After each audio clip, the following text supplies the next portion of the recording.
So we're now going to delve into our World Environment Day lectures with our special guests. So firstly, we're going to hear from Chartered Environmentalist Catherine Burrows. Catherine is Head of Waste Management at Sodexo, who are a global catering and facilities management company. She reviews and explores sustainable solutions based on a circular economy approach to ensure the full value of resources are utilised. Catherine has worked in the waste management industry for 10 years and recently became a member of IEMA. The topic of food versus plastic waste is a weekly conversation for Catherine, yes, I'm sure. And she will share her insight on the topic to get you thinking about your own actions and how you can influence others and businesses. So hi, Catherine, over to you. Thank you. Thanks, Emma. Hi, everyone. Just going to share my screen.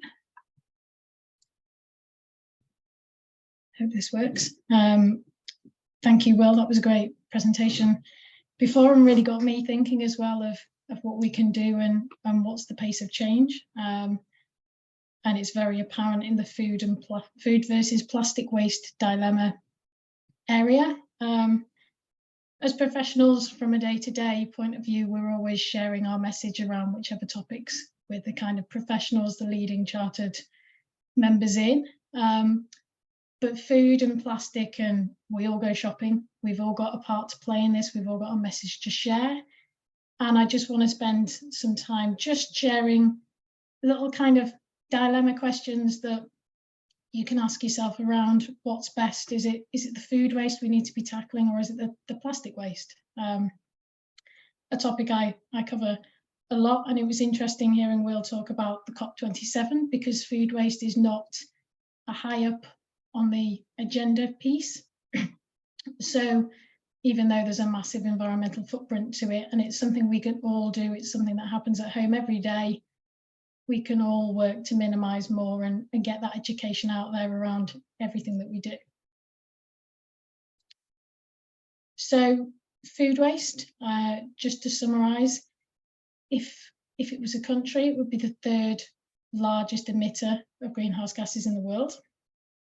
Around 40% of the food that we produce goes to waste. So that's around $1 trillion worth of food, or the same land mass as Canada.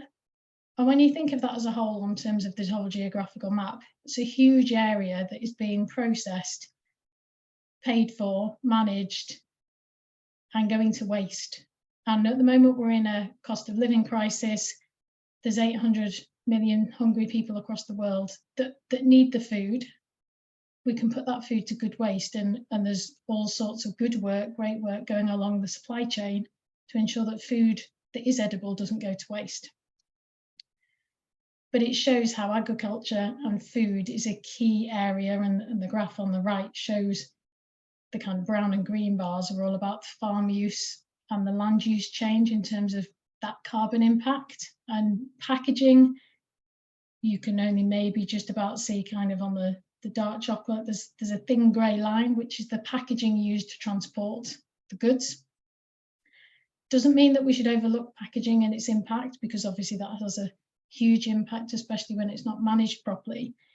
But just something to think about of that wasted food, and we'll go through some practical examples shortly of what's best. Is it best to have a bit more packaging waste, or is it best to actually throw food waste away? And obviously food waste is a huge impact that we can make.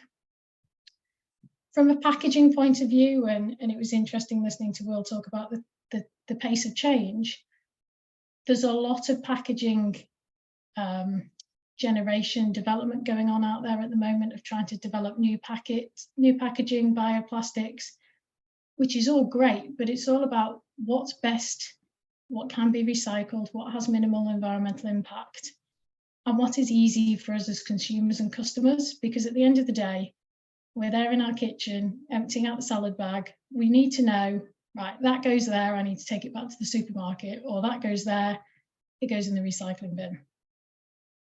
Packaging obviously extends the life of products from a food point of view.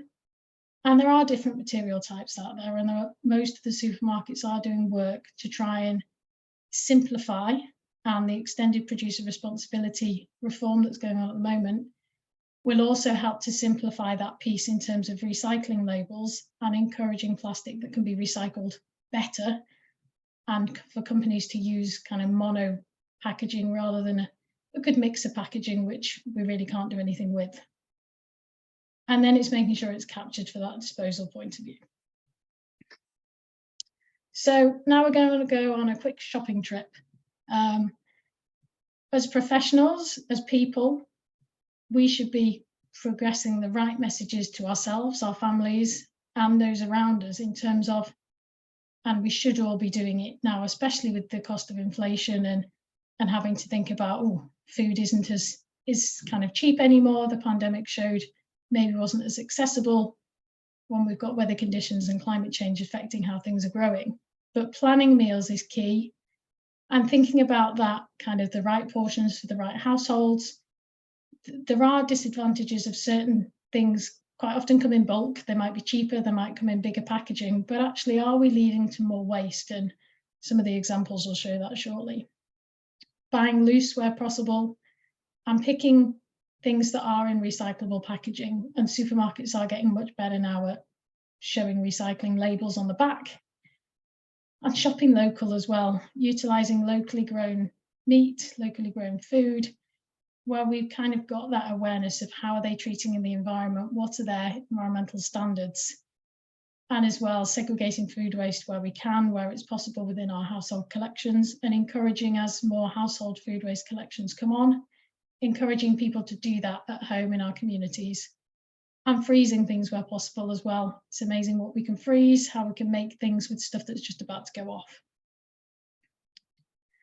So to bring this home, I thought I'd put a few practical examples up here of one being the trusty avocado. It's healthy, we all probably eat it, it's that kind of millennial food, but actually, do we eat whole avocados? If we're a small household, probably not. And more recently, I've actually switched to buying the kind of holy moly guacamole on the right-hand side of the screen, because it comes in a perfectly sized pot for one portion, a portion for two on some wraps at lunchtime. And it means you're not wasting it, because if we think the avocado comes from South America, it's associated with deforestation, gangs, lots of water use, and the whole transport piece of trying to make the most of it compared to opening a packet and having to throw it away a few days later because it's gone brown. So it's thinking about, actually, if I need a whole avocado this week, that's great. But having it in that small portion and using it all up and not wasting any of it, yes, there's that packaging impact.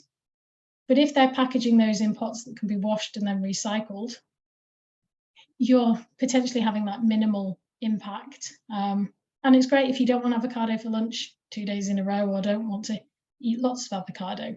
Again, it's being aware of your situation and how much of it's going to be eaten. Yogurt's a similar example. We can buy big pots of yogurt if we know we're going to be in all week. But if we're traveling for business, or actually only one of us in the household eats yogurt, maybe buy little pots. It'll ensure it lasts longer. We can potentially freeze it as well, make some kind of frozen frubes, frozen yogurt pots for in the sun. And potentially you could buy the bigger ones and use some reusable packaging to package up for, say, school lunch boxes and other things. But it's just being aware of that. When I'm buying it, will I eat it all? Where's it come from? What's the kind of carbon impact associated with it? And we won't all know that. We're on a supermarket shop. We just want to get out there as quick as possible. But it's kind of thinking about and planning the meals to go, do I need a big one or just a small one? Beef mince as well, for example. We all know beef is highly polluting, but there's a lot of change in packaging, and you may have seen on the news going to kind of shrink wrapped, which people are complaining that the quality is different, it looks different. And that's another thing we've got to bear in mind as professionals when looking at these packaging discussions of, actually, does it look nice? Because if we can't see the product, if it looks a bit, ugh, are we going to buy it, or is it going to create more waste? But again, being conscious of when buying meat and things, buying it local, making sure it's certified kind of to the right standards, and ideally minimizing the waste and the amount of meat that we eat, just to ensure that our environmental footprint is made smaller. Even if that's a case of cook up a big spag bowl, freeze some of it, eat it over time so that we ensure that we're not wasting it. And then there's the alternatives that are starting to come through as well. I love having the topic of conversation about the Charlie Bingham's ready meals with many family and friends of the packaging has to go in the bin. It can't be recycled. Yes, you cook it, you have a lovely meal, but it can't be recycled. You can maybe reuse the bamboo pots, but it has to go off for incineration. Is that the best option compared to maybe buying it in a recyclable container? I'll leave that up to you. Again, it's taste, quality, price, etc. Reuse schemes are also something being used more and more, trialed more and more. And it's about creating that habit and that cultural change that we can all promote, all share, and all think differently. I, as a waste professional, still throw food waste away, still create waste. Even though I try my best, it's something that will be there, especially in our busy lifestyles. And sometimes it's maybe about slowing down and thinking about it, planning and preparing not to create waste. And then there's the trusty milkman as well. A lot of plastic waste can be saved by using your local milkman, supporting local businesses, and kind of knowing where that milk has come from. So explore the schemes and just think differently. And overall, just try and minimize the amount of food waste and the amount of plastic we're using where we can, and share that message. And I love using this cartoon at the end of presentations because it shows sometimes the little steps that make the biggest difference. If we try and go, oh, we're going to have no waste today from our shop, that's going to be difficult and now impossible. So just making those little steps and encouraging everyone to say, yes, it doesn't matter that you flew to Spain last week, but actually you're starting to walk everywhere and doing this. Yes, ideally don't fly to Spain, but it's all about those little actions that all add up, because if we all do nothing, we'll still be in this space in 10, 20, 30 years' time. So thank you.